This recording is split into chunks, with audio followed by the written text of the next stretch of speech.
Hello. My name is Nora Caldwell, and at 66 years old, I thought the hardest days of my life were behind me. I had buried my husband, carried the weight of a vast fortune I never asked for, and still hoped my son and his wife might see me as more than a bank account. But that hope died the morning my daughter-in-law smiled sweetly, leaned close, and shoved me into the Delaware River. They thought the water would silence me forever, yet my story was only beginning. Betrayal doesn't always shout. Sometimes, it whispers through a phone call. The Caldwell study was too quiet, too wide. Afternoon light struck the family crest on the window, showing me a reflection of silver hair and a straight posture that belonged to a woman widowed 2 years ago. Thomas's leather chair still smelled faintly of cedar, as if he'd only stepped away. But he hadn't. What he left behind was a company worth $2.7 billion and a silence that money never softened. I pretended not to care that Greg rarely called. I told myself I was fine with the distance, with Marissa's cool disdain, with being left alone in the house that had once been full. But lies taste chalky in the throat. When my cell buzzed and Greg's name appeared, my heart misfired. "Hi, sweetheart," I answered too quickly. "Mom," he said warmly. "How are you? You sound strong." His voice stirred memories of him as a boy, searching my face for reassurance. I clung to it. In the background, Marissa's smooth tone floated by, practiced and polished. I pressed the phone closer, desperate to believe the warmth. "I'm recovering," I told him. "Therapy helps. I read spreadsheets. I sleep." He chuckled, and for a moment it felt real. Then came the words. "Marissa and I thought maybe it's time to celebrate. Just us. A boat's ready at Trenton tomorrow. Weather's perfect. We'll toast to your recovery. A family day." Small words with weight enough to crack open hope. The study seemed brighter. "I'd like that," I said carefully. Greg pressed on. "No stress. Coffee, lunch by the marina, then we'll swing by the house for some board papers. But it's about you, Mom." The house. Papers. My pulse kept count. Last time, routine documents had turned into an argument about signatures, about authority. Still, his voice threaded through me like the promise of reconciliation. "Tomorrow works," I agreed. He hesitated, then added, "Mom, we should celebrate your recovery. You're still the matriarch of $2.7 billion. The number fell heavier than his affection. I could have reminded him that family isn't a balance sheet. Instead, I let myself imagine him waiting at the dock, smiling into sunlight. "Love makes fools of lonely hearts. Send me the details," I said. "Slip D, Trenton, 10A, M.A. Love you, Mom." "I love you too." The line clicked closed. The study felt smaller. In the window, I saw myself smoothing a dress that wasn't yet on my body. I opened the wardrobe and pulled out the navy sheath Thomas had loved. My fingers lingered on the fabric, the stitching that had outlived him. On the desk, his handwriting on an old card reminded me, "You make this place a harbor. Make us brave." I folded the memos under the blotter. Tomorrow wouldn't be about boardrooms or numbers. Tomorrow, maybe, would be about a son remembering his mother. I laid the dress across the bed, set out flat shoes and a silk scarf, then whispered into the quiet words I needed to believe. Maybe he still wants me as his mother. The river looked calm. Betrayal never does. Trenton's marina glimmered in early light, the kind of morning that pretends at peace. I wore the navy dress Thomas once loved, hoping Greg would see his mother first, not a ledger with a dollar sign. The Delaware shimmered like brushed steel, and the white hull at Slip D gleamed with too much polish. Greg waited on deck, arms open in a gesture rehearsed for dockhands and strangers. His cologne wrapped me as I stepped into his hug, too careful, too staged. For a second, I pressed against him, let myself imagine this was real. "Look at you," he said brightly. "That dress. Dad would have loved today." Behind him, Marissa adjusted a line. When she turned, her smile was as smooth as glass, too flawless to belong in a marriage, too sharp to belong in a family. "Perfect morning," she said, voice pitched for show. The boat slipped free of the dock, engine humming low. I sat on the starboard bench, the dress neat across my lap, pretending the warmth in Greg's voice was love, not calculation. Marissa placed a cup by my knee. "Careful, it's hot," she said, though the lid was cool. Her gaze flicked over my hip, then back up with that blade-thin smile. Greg busied himself at the helm, narrating our route like a tour guide. The shoreline passed in fragments, cranes, warehouses, a heron on mudflats. It should have felt ordinary, but the air hummed with something too careful. "You okay, Mom?" Greg asked. "I am," I said, and I wanted to believe it. Marissa rose, smoothing her scarf, and beckoned me closer. "Come see the view. It's better from here." I stood cautiously, bracing against the rail as the river widened. Marissa's perfume lingered faintly, citrus and cold. Her hand gestured toward the water, an elegant sweep fit for a hostess. "Gorgeous, isn't it?" she murmured. "You can see the bend." I leaned, caught a flash of sunlight off the channel seam, felt my scarf tug at the wind. A fragile thought surfaced. Maybe this day could stitch us back together. Then Greg's reflection slid across the glass cabin door, and I saw the smile small, private, the kind a man wears when a plan is unfolding. Marissa leaned in, her voice low, intimate as silk. "Say hello to the river." The shove was clean, deliberate, hands pressed firm into my back. The rail struck my thighs, sky vanished, and the Delaware rose like judgment. Cold slammed me breathless. The dress became an anchor, dragging me down. I fought to surface, clawing for air, but the current pulled sideways, relentless. I broke through long enough to glimpse the boat. White hull blazing in sunlight, Greg standing calm at the stern. His expression was no accident, no shock, no panic, just the faint curl of a smile. The engine purred. No life ring flew. No one shouted. Only the river filled my ears, my mouth, my chest. A coffee cup bobbed near me like a cruel joke before drifting past. I kicked free of one shoe, then the other, legs heavy in the dragging fabric. I tried to call his name, but the water stole the sound. I tried to remember therapy breathing slow, steady, but lungs don't reason when drowning. Above me, a gull wheeled once, then turned away. Saltless water burned my throat. Panic stripped thought into fragments. A breath, a choke, a heartbeat hammering useless against my ribs. The zipper stuck under wet fabric, refusing to free me. I thrashed, hair plastered across my face, vision narrowing to glassy panes of sky. They thought the Delaware would keep their secret, but rivers carry stories ashore. The river clamped its grip around me, pulling with the patience of something that never loses. My soaked dress dragged me lower each time I tried to kick free. The light above fractured into unreachable pains. Panic begged for thrashing, but I forced myself into the stubborn rhythm that had once carried a broken marriage. Lengthen the breath, fight in measure, endure. A horn split the air, 2 short blasts, startlingly human. I turned, choking, and saw a rust-painted trawler, steady against the chop. A man at the rail, broad-shouldered, cap stained dark through a coil of rope. A lanky boy fumbled beside him. "Hold on!" the man barked. The rope slapped the water, missed. The boy tried again. "Again, Caleb," the man said. The second throw brushed my wrist. I seized it, knotted it twice, and felt the pull that wanted me alive. They hauled me in hard. My knees slammed deck, lungs burning as river poured out in shamed gulps. The man dragged me clear with the authority of habit. "Lady, you trying to get yourself killed?" His voice was gravel ground and tide. A blanket smelling of salt and rain landed around my shoulders. The boy hovered, uncertain but eager. "Sip," he urged, pressing a dented mug into my hand. Coffee cut the river's taste, and with it came the ache of memory, Greg's staged embrace, Marissa's whispered words, the clean push that ended with me here. "I'm Nora," I managed. "Thank you." "Hal," the man said, tapping his chest. "That's Caleb." Caleb's cheeks flushed. "We saw you go under. I thought we were too late." I pulled the blanket close, but the truth demanded a witness. They didn't expect anyone to see. My voice broke. My son and his wife. They invited me on that boat. She pushed me. He watched. Caleb inhaled sharply. Hal didn't curse or console. He pushed the throttle instead, the trawler's bow lifting toward quieter water. "Coast Guard'll want a statement. Sheriff, too. Folks fall in. Folks also get pushed. There's forms for both. If they know I'm alive," I said, steadier now, "they'll finish it." Hal studied me like a man reading clouds, measuring not what is but what's coming.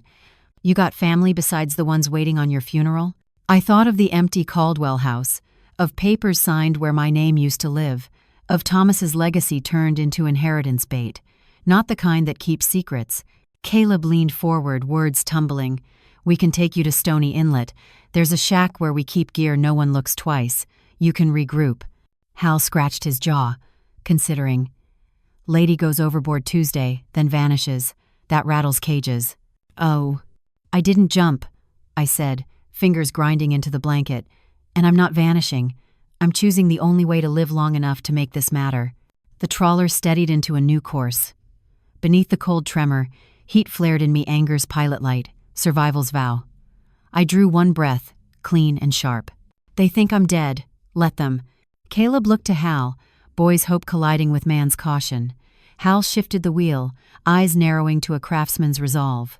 He searched the water behind us once more, then faced me with the certainty of work too dangerous to be spoken lightly. "Then we best keep it that way."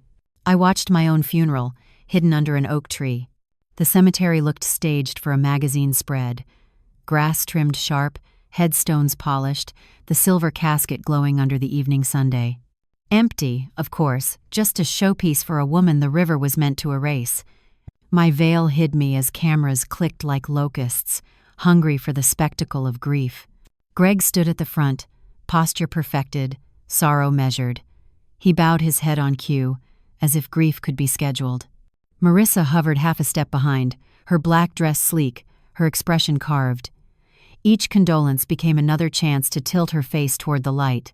Flash after flash sealed their performance. A reporter's voice carried, "Tragic accident, Mrs. Caldwell's recovery. Family asks for privacy." Privacy, such a clean word for what they had done. People murmured, $2.7 billion, as if it were scripture. The Trenton Times headline had already been folded into pockets. Heiress of $2, 7B lost to the Delaware. The pastor, oblivious, spoke of rivers carrying us to peace. I thought of the Delaware's current dragging me under, and how peace was not what my son and daughter-in-law had in mind. In the crowd I spotted neighbors, friends, even the warehouse foreman who once wept over lost chemo shipments. Their grief-bent shoulders and reddened eyes. It was real. Greg's grief only adjusted a cuff. I clenched the oak's bark, whispering to myself, "I will not be erased."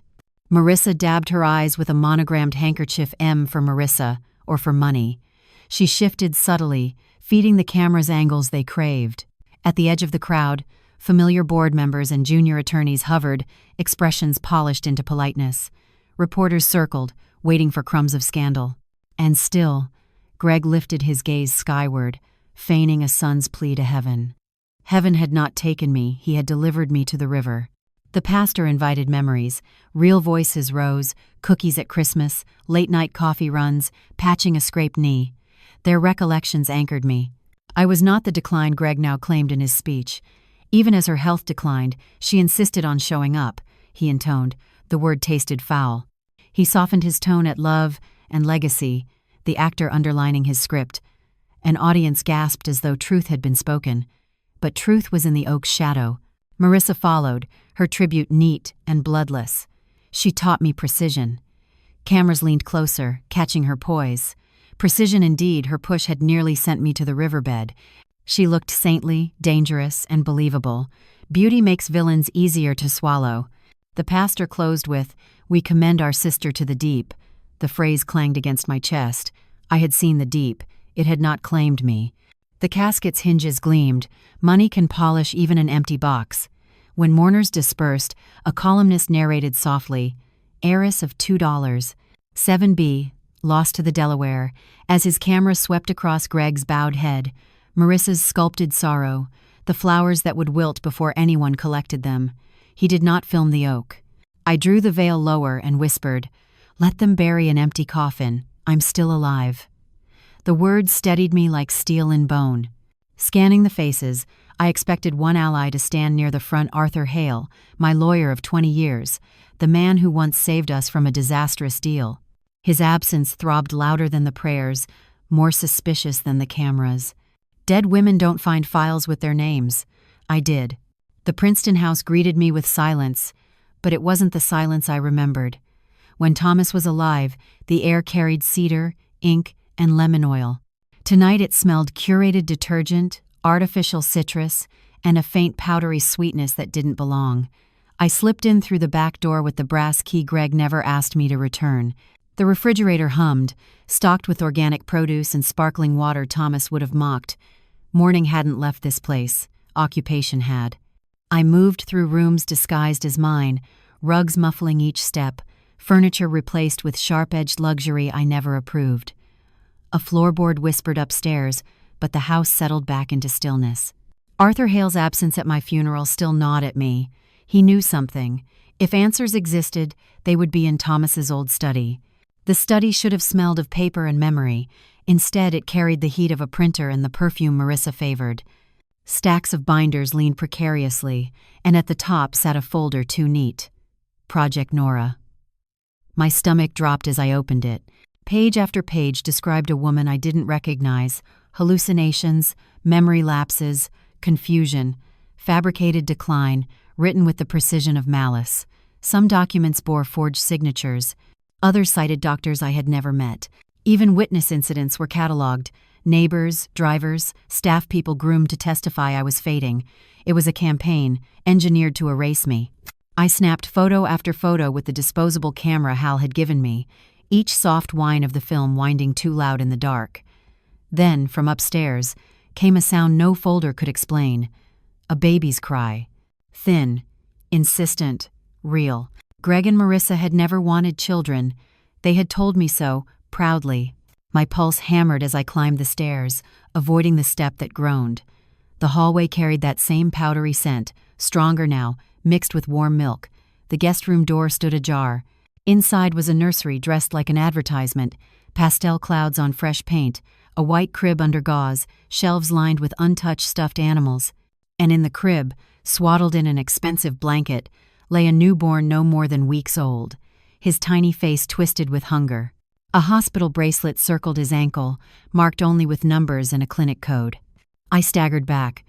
Whose child was this? Not Marissa's. Her body had given no sign. Not Greg's, at least not born from her.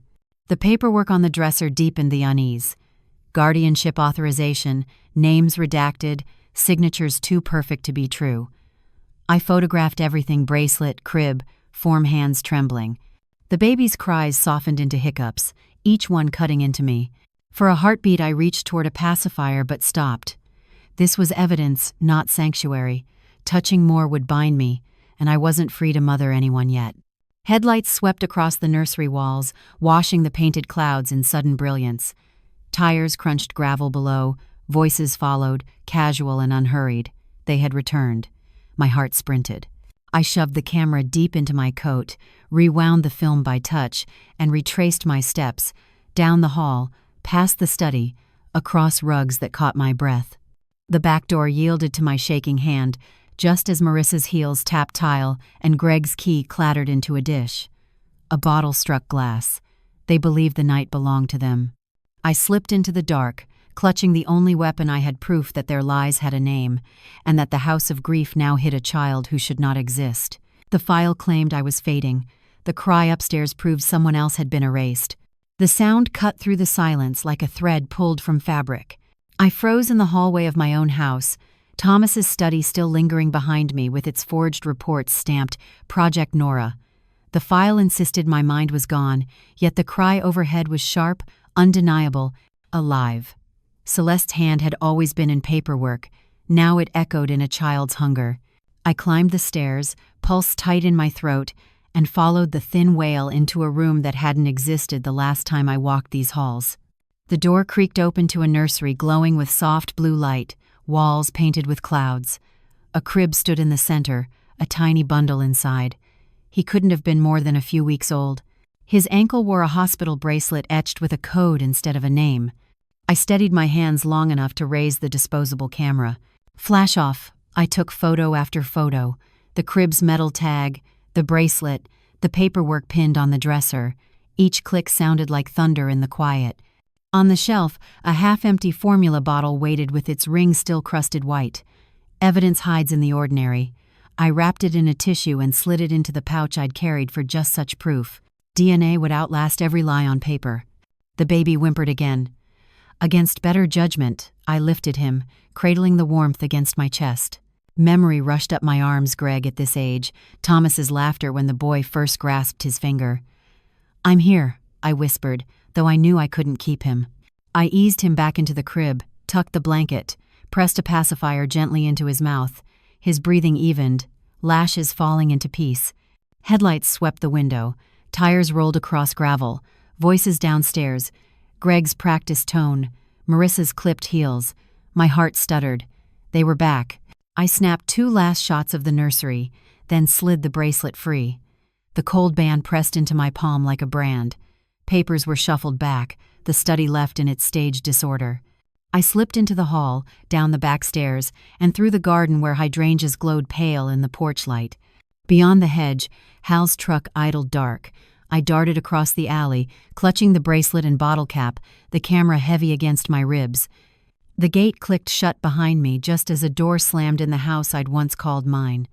Hal leaned over to open the passenger door. His cab smelled of rope and old coffee. "In," he said. I climbed in, coat brushing against the hinge. He saw what I held. "You got what you needed?" "More than I ever wanted." I uncurled my fist, showing him the bracelet. "There's a baby, no mother listed, just codes, and that name Harwood." Hal's jaw tightened, but he turned the key. The truck rolled into the dark, the house shrinking behind us to one lit window, then none. Relief should have come, but it didn't. My phone vibrated once in my pocket. An unknown number. Against Hal's warning look, I opened it. One sentence glowed on the screen, stark against the night. "That child is not safe. Names survive where killers forget on wristbands, invoices, and unpaid consciences." Hal's kitchen looked like a campaign bunker by dawn. My notes, Ethan's bracelet, and the half-empty formula bottle spread across the table. Caleb taped codes and arrows onto the wall while Dana Whitfield, the PI Hal trusted, leaned over the bracelet with a small lamp.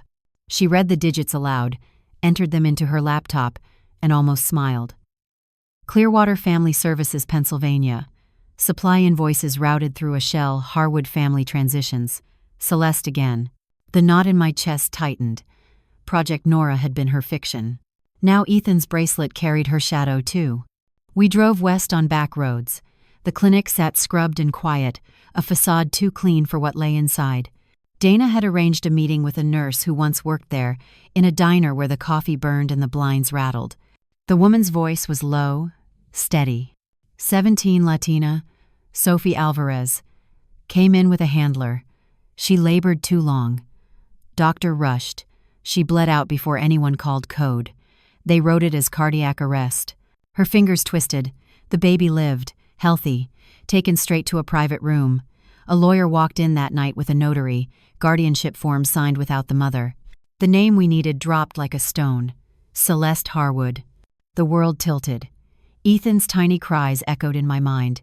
He was Sophie's son, and Celeste had turned him into an asset on paper.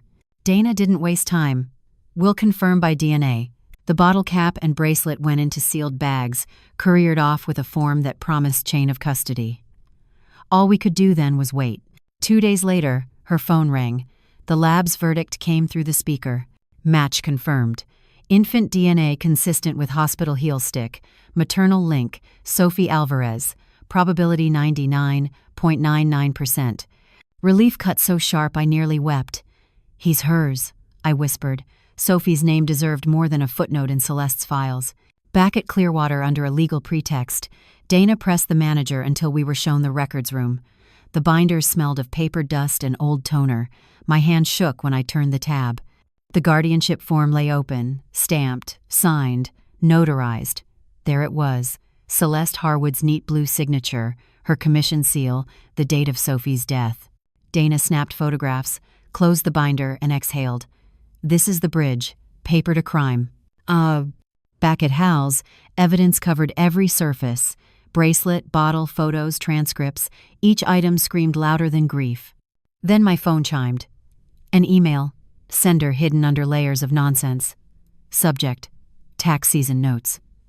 The message was brief, deliberate, and from a man I once trusted more than my own son. I kept the ledger. Meet me. Grief had made me small. Paper made me powerful again. The Newark parking garage smelled of exhaust and rain. On the third level, a flickering light marked the doorway to an abandoned office suite.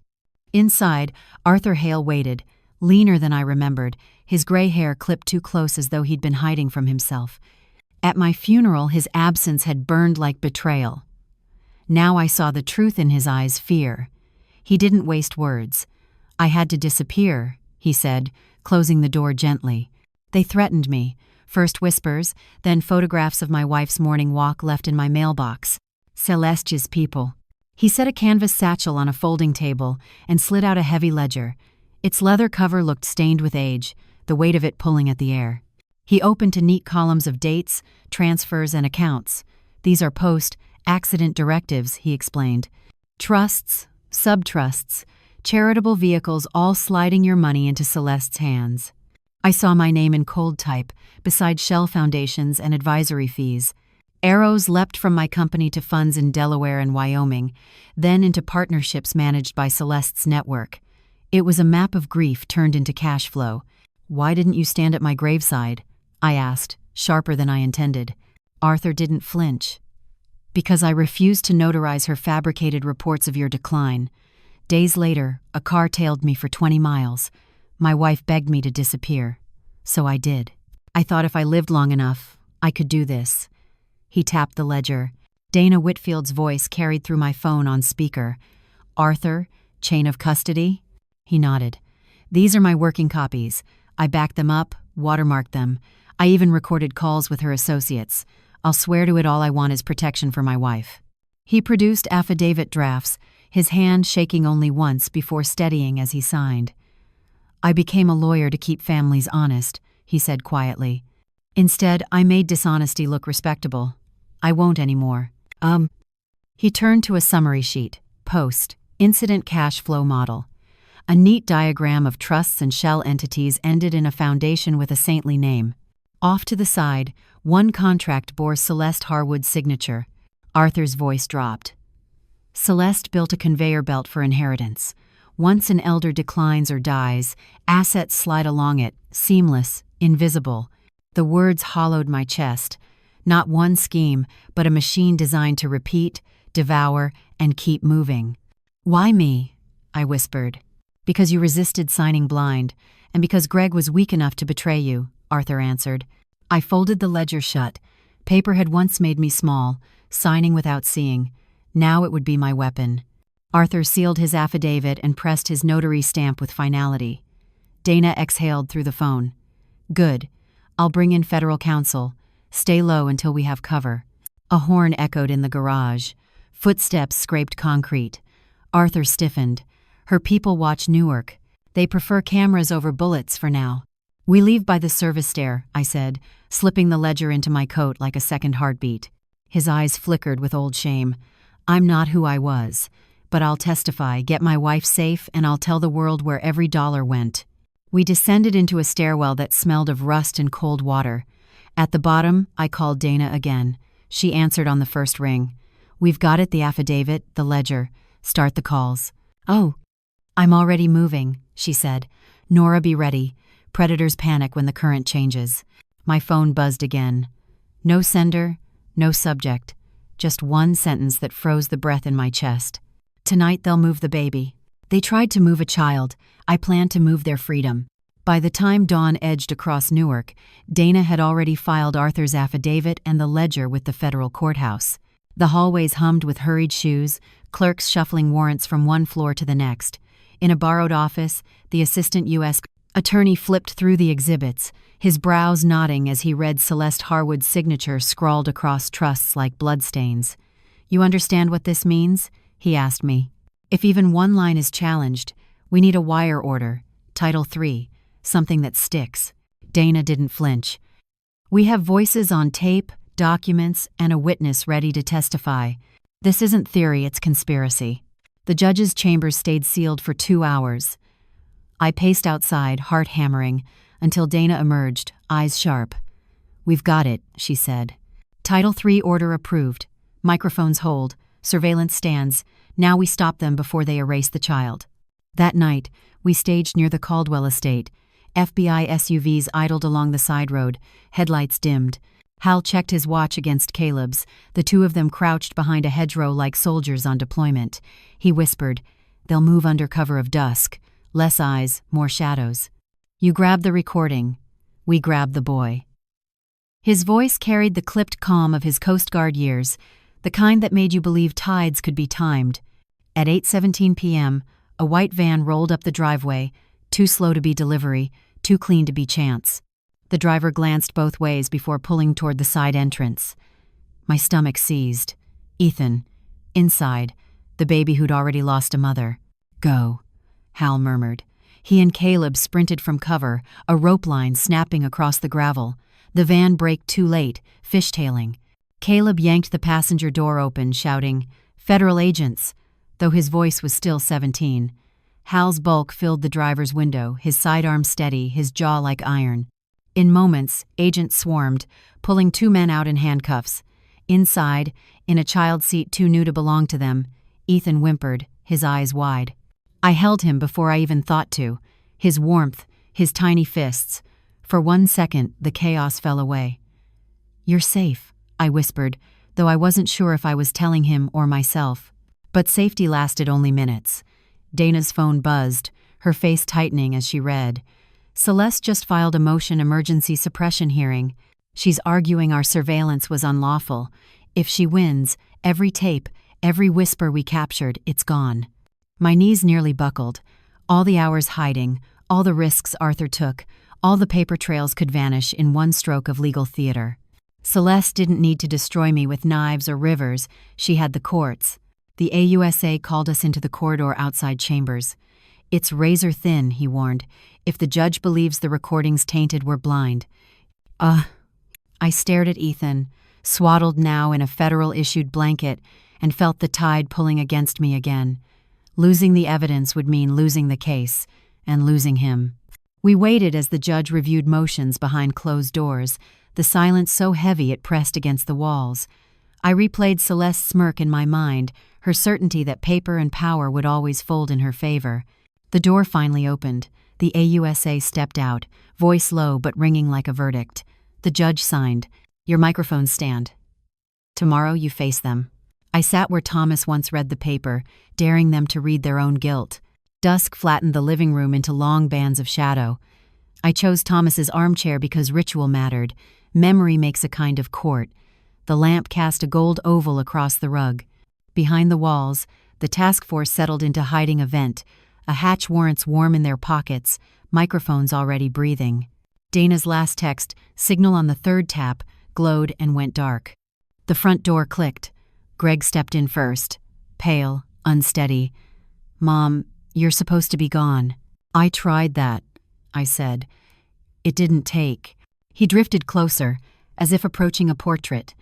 Guilt labored under his face, but never reached apology. He glanced toward the kitchen. I pictured agents there, counting seconds. Marissa swept in on perfume and black silk. Her smile was for cameras, not mothers. "You buried an empty box, Nora." "Cheaper than burying the truth," I said, "and easier to exhume." She took the sofa's edge, angling herself for whoever she expected to follow. Footsteps, crisp and unhurried, crossed the hall. Celeste Harwood entered as if the house were a courtroom she already owned. Slate suit, cool eyes, portfolio balanced like a verdict. She took the remaining chair. "Nora," she said, "reappearances are costly, for some, fatal." "Send me the bill," I said. "Itemize everything." "Let's keep this civilized," she replied. "You've been unwell. Transitions are difficult." "Your file said so," I answered. Paper was very sure. Paper reflects reality when reality is dangerous to hold. "Paper also remembers," I said. "Names, numbers, nights." I set Sophie's hospital bracelet on the table. The plastic loop looked indecent against Thomas's wood. Greg flinched. Marissa's nostrils thinned. Celeste didn't blink. "Whose child?" I asked. "Did you buy?" Silence arrived, brittle and bright. "Be careful when you allege crimes you can't explain," Celeste said. "Explain this," I said.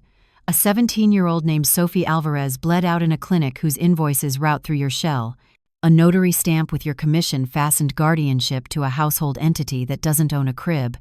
And my supposed decline greased the skids for a fortune I built stocking warehouses at 2 a.m. Her mouth tightened. I let the line draw blood. Paper cuts deeper than knives. Tonight yours will bleed. Marissa laughed once, a snapped stem. You don't have proof, she said. Just a bracelet and a story. Stories have legs, I said. This one learned to run. Celeste opened her portfolio, produced a stapled packet, and laid it down like communion. Capacity evaluation, neurocognitive decline, corroborated by witnesses. A judge will find it persuasive. Title III is more persuasive, I said, and watched the ripple cross her eyes. Greg's head snapped up. Marissa's smile lost a millimeter. Celeste stayed composed. Warrants are obtained. How? Lawfully, I said. Challenge them. Judges like narratives with villains they can see. She glanced at Greg, at Marissa, back to me. Even if I entertained your fiction, what is your ask? A child's name unredacted. A mother's death called by its real word. And the machine you built torn apart under lights. Certainty flickered. Traffic stitched dusk into a steady hum. The condenser clicked. The house held its breath. Greg rubbed his temples. This is insane, he whispered. You were confused for months. Ask anyone. Were you confused, I asked, when you watched me go under? He staggered, then steadied. You think I don't have to think, I said. Marissa leaned forward, veneer cracking. You don't know everything, she snapped. You're guessing, always guessing. She signed, Marissa blurted. Room froze. I tapped the chair arm thrice the signal. They thought I had drowned. Instead, they were the ones gasping for air. The third tap left my fingers, and silence held. Then the house breathed differently, the faintest shuffle in the vent, a whisper through the pantry. Beyond the hedges, red and blue flickered against storm clouds, lightning woven into law. Celeste didn't flinch. She sat with her portfolio balanced like scripture. You misinterpret me, she said smoothly. What you call theft, I call estate acceleration. Families languish. I provide mercy, timing, dignity. Paper is how love behaves when it grows practical. You shorten lives, I said steady, and invoice the grief. Greg shifted near the hearth, pale, hollow. Marissa leaned forward, hungry to be heard. It isn't illegal, she blurted. She signed, we all did. Oh. Celeste's glance was sharp enough to cauterize. Mind your pronouns. Pronouns are a luxury you can't afford, I said. Thunder cracked. Windows trembled as boots hit the steps. The door exploded inward. Federal agents, hands where we can see them, black jackets and bright letters poured in. Dana's face gleamed with rain, affidavit in hand. Hal filled the doorway like an anchor. Celeste rose gracefully, palms lifted. Counsel, she murmured, as if the word could conjure armor. This is an egregious overreach. My client, save it for arraignment, an agent snapped. Another pinned Greg's wrists, plastic tightening with finality. Marissa raised her hands too late, her protests wilting under the cuffs. You have no grounds, Celeste pressed, her courtroom voice steady. Any recordings are unlawful. Title III order, Dana cut in. Signed, sealed, chain of custody intact. Ledger, clinic invoices, guardianship forms all tied to you. Lightning split the sky. Thunder shook the ceiling. For the first time, Celeste faltered.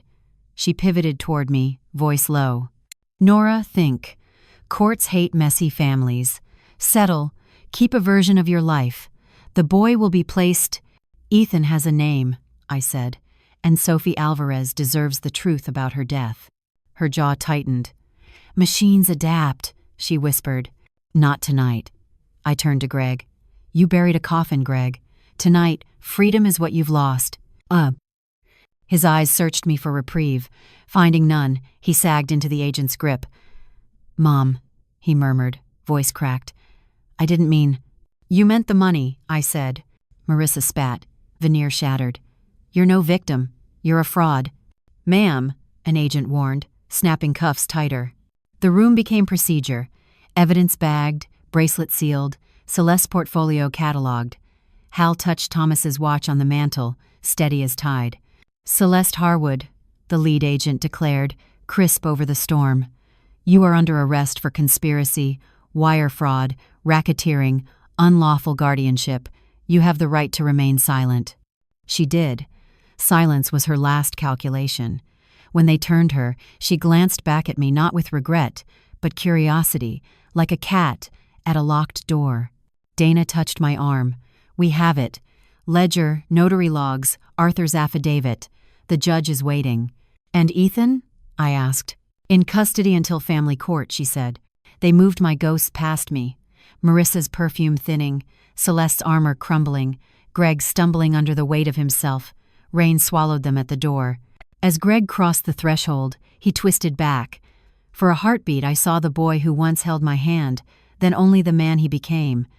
His voice fell into my ear, sharper than the storm.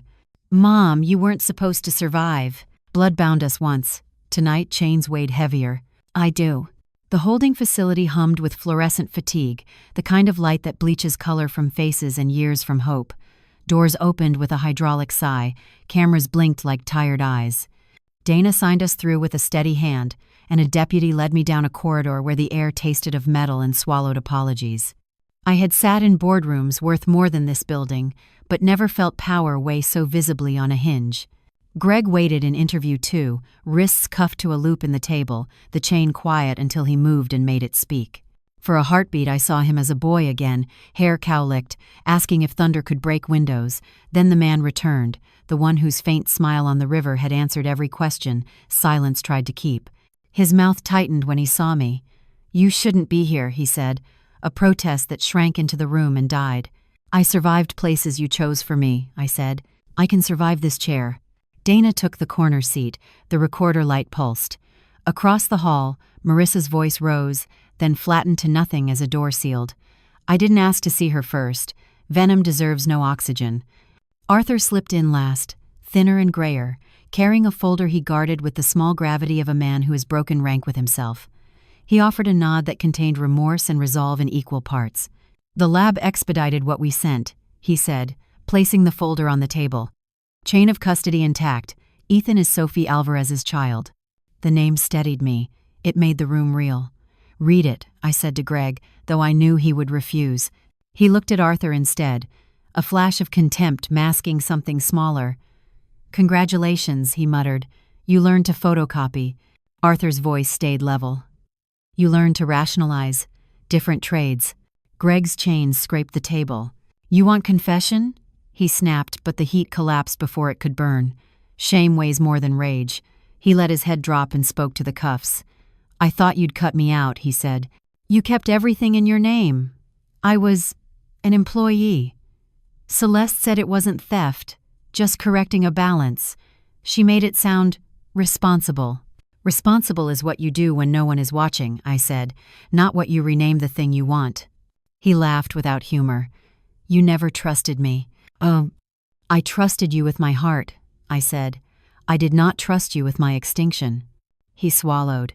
The chain clicked again, a metronome for fallout. "I told myself you were slipping." The Project Nora file made it easier. We switched pills, moved dates, let you forget what we'd whispered wrong. I hated how easy it got. Dana remained a shadow at the edge, letting gravity do the work. "Did you know about the clinic?" she asked at last. His eyes flickered. "I knew Celeste had arrangements. She said the baby would anchor sympathy, that donors like tidy stories. She said grief sells." He tried to grin, but it snagged and tore. I didn't ask whose child. I didn't want to know the mother's name. Knowing makes things sticky. "Her name was Sophie," I said. "You built your courage on her silence." He stared at me as if I'd spoken a private language he'd forgotten. "When we were on the river, I thought it was the only way. You were never going to hand me anything. You'd lie forever on stubbornness." "Not forever," I said softly. "Just long enough to watch you choose." The deputy opened the door long enough for a tray of water. Across the hall, a chair scraped.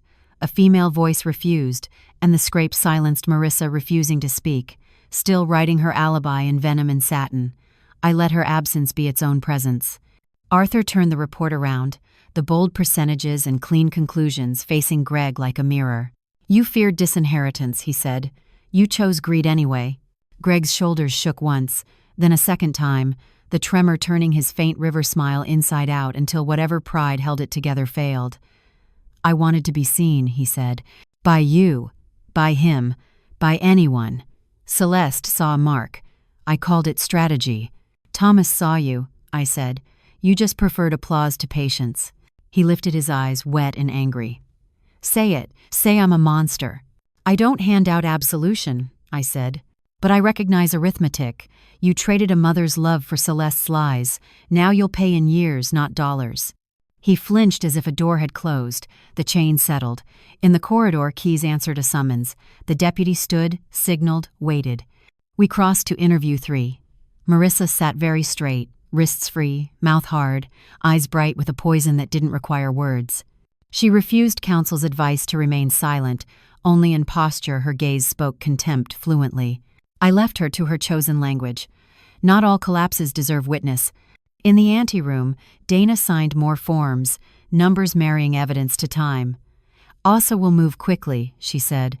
"The public likes clean lines. This is a lattice, but we've diagrammed it." Arthur leaned against the wall, looking older and freer. "I'll testify," he said, as if I had asked again. "I owe the boy and the girl whose name you keep saying." I thought of Ethan's soft fists and Sophie's never-finished breath. Some dead become vows. The prosecutor met us at the checkpoint, rain on his shoulders, urgency in his step. He spoke in the clipped cadence of calendars and statutes, trial date set for October. Empires don't fall in flames, they fall in sworn oaths. October rain glossed the courthouse steps in Newark. Reporters huddled under umbrellas, cameras clicking like insects hungry for light. I walked past them quietly, not as a widow, not as prey, but as someone who had returned to see the truth measured in oaths. Inside, the courtroom smelled of paper and damp wool. The prosecutor opened with a lattice of signatures projected across the wall elders who had declined in the same suspicious pattern, guardianships notarized in midnight ink, fortunes funneled into Celeste Harwood's trusts. Estate acceleration, he called it, echoing her own phrase. Oaths didn't need to shout. They accumulated until weight itself became proof. Arthur Hale took the stand under protection. His voice wavered only once, steady otherwise as he confirmed the ledgers were his, backed by metadata and hidden copies. He admitted the threats, admitted his silence, and then said clearly, "These are my working copies." The jury listened, pens still, as if every line in his books turned screws on a hidden machine. Witnesses followed. A caregiver described pill bottles switched between trays. A driver recalled being ordered to adjust a calendar so confusion looked natural. A receptionist admitted she was trained to call a shell company a household. Each story echoed another until coincidence no longer fit. Dana took the stand with evidence bags and a recorder.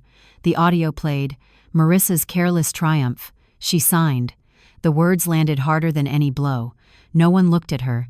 The jury looked only at Celeste. Her defense attorney argued chaos, messy families, misunderstandings. Celeste stood when prompted, suit immaculate, voice calm. She claimed she had only managed care and legacy. She said she never asked for harm. She insisted she had trusted doctors and relatives. Her composure held until cross-examination. The prosecutor projected guardianship forms with her notary seal. He pressed her on the timing minutes between Sophie Alvarez's death and the stamp. He asked about brochures, promising dignified acceleration. He asked about Ethan. Her lips thinned. "Placed with care," she answered. "With whom?" "A vetted household." "Which entity owned the trust?" "I don't recall." The lie hung longer than truth.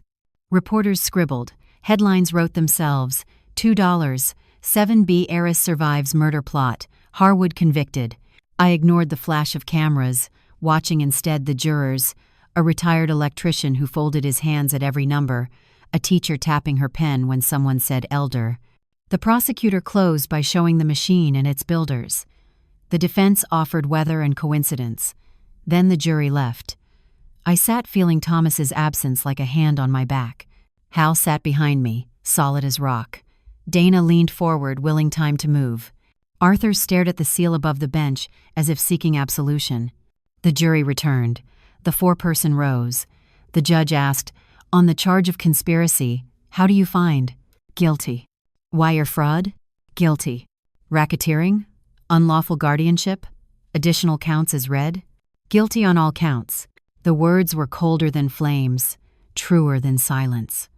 Celeste's face cracked the smallest fracture, but enough to reveal stone beneath. Marissa shrank beside her. Greg stared at the table, unwilling to lift his eyes. The judge set dates and sentences. The machine was broken, one gear at a time. I did not smile. Justice did not need applause, it needed witnesses. As the court emptied, a lawyer brushed past me, whispering low enough for doubt but sharp enough to pierce. Some backers still want the child. Some battles are won with evidence, others with love. Oh, family court in Princeton did not have the grandeur of Newark's federal halls, but the stakes inside it felt no smaller. Morning sunlight cut through the high windows, laying pale bars across the polished wood. The hum of radiators mixed with the shuffle of papers. This room was built not for spectacle but for permanence, the kind of judgments that grow with children, not headlines. Ethan slept against my shoulder as we waited, his breath warm on my collarbone, his small body oblivious to the war being fought for his name. His cries had once led me through a stranger's house and into the truth. Now those same cries echoed as proof that he belonged in the world Sophie Alvarez never got to finish seeing. Opposing counsel rose first. Sharp suit, sharper tone. He gestured at my age, at my estate, at what he called instability of public scrutiny. He argued that Ethan required wealth as constant as his next breath. Children need stability in their upbringing, he said. Our clients can provide resources, staff, a life without uncertainty. The petitioner is 66 years old. How can she possibly sustain the role of mother to an infant without exposing him to risk? The judge listened, chin on hand, gaze unreadable. I waited until every syllable of their scaffolding had been placed, and then I rose with Ethan still in my arms.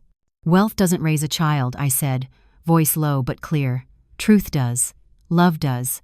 Sophie Alvarez gave her life for this boy. She was 17, with nothing but courage, and she believed Ethan deserved a chance to live free. That is the stability you should measure. Not bank accounts manipulated by fraud, not portfolios seeded by lies, but a name anchored in sacrifice and truth. I laid the documents on the table. DNA results linking Ethan to Sophie, guardianship petitions showing my intent, fraudulent medical reports that carried Celeste Harwood's seal. I did not stack them as trophies but as shields, each one proof that Ethan's life had been nearly rewritten by greed and that my only purpose was to stop the ink from drying. Opposing counsel tried to object, citing irrelevance. The judge silenced him with a single raised palm. He leafed through the pages slowly, lips pressed thin, eyes pausing on the affidavit Arthur Hale had sworn. The room fell so quiet I could hear Ethan's sigh against my shoulder. When the judge finally spoke, it was not to counsel, nor even to me. He looked at Ethan, then at the courtroom clock, as if aligning a life to time itself. This child has been spoken of as an asset, a symbol, a point of leverage, he said. Today he is recognized for what he truly is, a son. The court grants full custody to Nora Caldwell, with the understanding she will raise him in honor of his birth mother, Sophie Alvarez. The gavel fell, and for a moment the sound seemed to strike my very ribs. Relief washed through me, not as triumph but as clarity, the knowledge that the current had finally brought us to shore. I bent my head against Ethan's hair, tears pricking hot. "Your mother wanted you alive," I whispered, words trembling into him. "Now you'll live free." The clerk wrote the name that would carry him forward. Ethan Alvarez Caldwell. The river no longer chilled me. It reflected the family I chose. Spring in 2028 brought the Delaware to life with a gentleness I had never trusted before. The same waters that once closed over me now mirrored sunlight and laughter. I sat on a park bench with Ethan's jacket on my lap, a thermos of tea at my side. The air smelled of cut grass and wet stone, and for the first time, it felt like a promise instead of a threat. Ethan, now 5, darted through the meadow, chasing a dragonfly as if it were a crown jewel. His voice carried, bright and unbroken, and I let it settle into the hollows betrayal had once carved. Caleb jogged after him, taller now, Coast Guard patch stitched proudly on his sleeve. The boy I had once seen hauling me from water had become a man who stood watch against storms of every kind. "Grandma," Ethan called suddenly, his small hands gripping my knees when he returned, serious in a way children rarely are. "What's family?" For years I had tried to prepare for that question, rehearsing answers through courtrooms and headlines. But sitting by the river, I knew the truth required no rehearsal. "Family is who stays when the current rises," I said softly. His eyes widened, Then he nodded as though it made perfect sense. In his nod, I felt Sophie's shadow, her courage, her sacrifice living on. We walked the riverside path together, Caleb steady, Ethan skipping. Every step reminded me of what had been taken and then returned. Justice had not been a sudden thunderclap. It had come in filings, trials, affidavits, and sleepless nights. Celeste's empire had crumbled under oaths. Greg and Marissa had vanished behind bars, and Ethan's name, Ethan Alvarez Caldwell, had been written into permanence. Late, but enduring. That was justice's way. Ethan found a flat stone and pressed it into my hand. "Shield," he declared. I slipped it into my pocket, the day's small inheritance. We sat again, watching the river keep its patient rhythm. Caleb leaned back, his grin easy, the same one Thomas once wore over his morning paper. I thought of Hal's rough humor, Dana's sharp loyalty, Arthur's quiet bravery, all threads in the net that had pulled me back to shore. Betrayal had nearly ended me, but it had also revealed a different kind of wealth, people who refused to let me drown. Ethan ran toward the riverbank, arms wide, his laugh scattering gulls. My chest tightened, but Caleb was already there, a steady hand at the boy's shoulder. Safe, always safe. I let out a breath, then stood, watching their figures against the water's shimmer. The river had not forgotten what it once was to me, but as I looked, it no longer seemed a grave. It was a mirror of resilience, of survival, of the family I chose. Nora smiles at water, no longer a grave, but a mirror of resilience. I've shared with you how betrayal nearly drowned me, yet here I stand alive, stronger, holding my grandson's hand. Now, I ask you to stand with me. Tell me in the comments what part of my journey spoke to you, what moment you would have fought hardest for. Share your advice or encouragement not just for me, but for anyone who has felt cast aside by their own blood. And carry this lesson forward. When the current rises, remember that resilience and chosen family can keep you afloat. Justice may come late, but it does come.